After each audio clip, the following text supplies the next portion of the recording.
Good afternoon, Leading Edge families and students. I haven't talked to you guys in a while, so it's Miss Goldman coming to you from my office. I'm recording this on Friday morning. You'll probably see it sometime over the weekend or over your fall break. Let's start with that. Let's start with talking about fall break. We've got fall break coming up. In some ways, it's not going to feel like a normal break. We're probably not going on vacation. We're probably not doing any big things. But as much as possible, I want everybody to do their best to take a little bit of a break in whatever form that takes for you. If what that means is you've been on the computer too much and you just need to disconnect and unplug for a little bit, that's what you need to do. If what it means is you've been reading a lot of work for school and now you need to do some like silly reading of the books that you like the best, that's what it means for you. Parents, you too. If it means that you've been on your kids to be on their schedule and maybe a break for you means letting them just not be for a couple of days, whatever works for you. I really want to encourage folks to take a break over the break. The other thing that I am here to talk to you guys about is that when we come back from break, we're going to have a slightly different bell schedule, and I'm going to show it to you right now. Let's see. I need to change to screen sharing. Here it is. So I'm going to be sending this out in this email, and if you want hard copies, they'll be available in the office or you can print them. But here it is. And at first glance, hopefully you'll see that it looks pretty much like the bell schedule that we have right now. We're not changing it too much. There are a few things that are different though.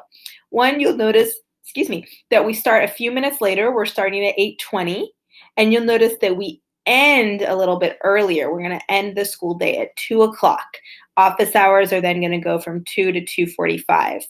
The other thing you'll notice is that lunch starts a little earlier, but it's longer. So you have a little bit more time to take a break, move your body, get off the computer, actually eat, those sorts of things. Otherwise, the schedule is mostly the same. Wednesday continues to be a work from home day on your own with our same routines in place, just maybe broken up a little bit. You'll still expect to have about the same amount of work on Wednesdays. The other thing that's the same is office hours. There are still office hours every single day. Different teachers will offer those office hours on different days, but every single day there is a time for office hours. The other thing that we still have in place that you may or may not have been aware of is our lunchtime and after school social time. So we call lunchtime chat and chew, where you can log on with Mr. Starr or Miss Scholastico and chat and talk to your friends. And then on Fridays at the end of the day, we have Popcorn Friday, which is another time to just hang out virtually. As we transition into hybrid, some of those times might look different, but we still want to prioritize some social time. Some of you are probably wondering, why? Why are we making this change? It's working fine. And it is, but we're making this change for a couple of reasons. One is in response to the feedback we got from both students and parents that the screen time day is long and we need a little bit more breaks within it. So that's why we have the longer lunch to take a break from the screen, but also just slightly shorter periods so that by the end of the day, we have had a little bit less school-related screen time. Not much we can do about screen time in this world of virtual, but hopefully that just helps us a tiny bit. The other piece is that at some point in the next few months, we are going to be transitioning to hybrid and having students on campus. And what you may or may not know is that for your teachers and the staff, the amount of work to prep for that is pretty major. They're probably doing 2 to 3 times more prep work than they would in a normal year.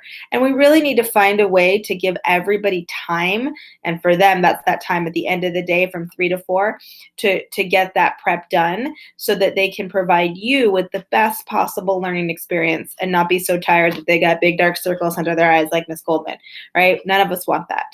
So if you have more questions, please feel free to reach out to me at any point. Probably respond after the break, but I'll reach out at any point. I'd be happy to discuss with any of you students or families. Students, your Google calendars will look like this when you get back from break, so you don't even need to worry too much about the details. You just continue to follow your Google Calendar. Everybody in Leading Edge, I'm going to stop sharing so you can see my face again. So as we head off to break, I just want to say again, everybody has been doing a spectacular job as coming together as a community, at supporting one another, at being great, brave learners and brave leaders. And I can't commend the Leading Edge community enough.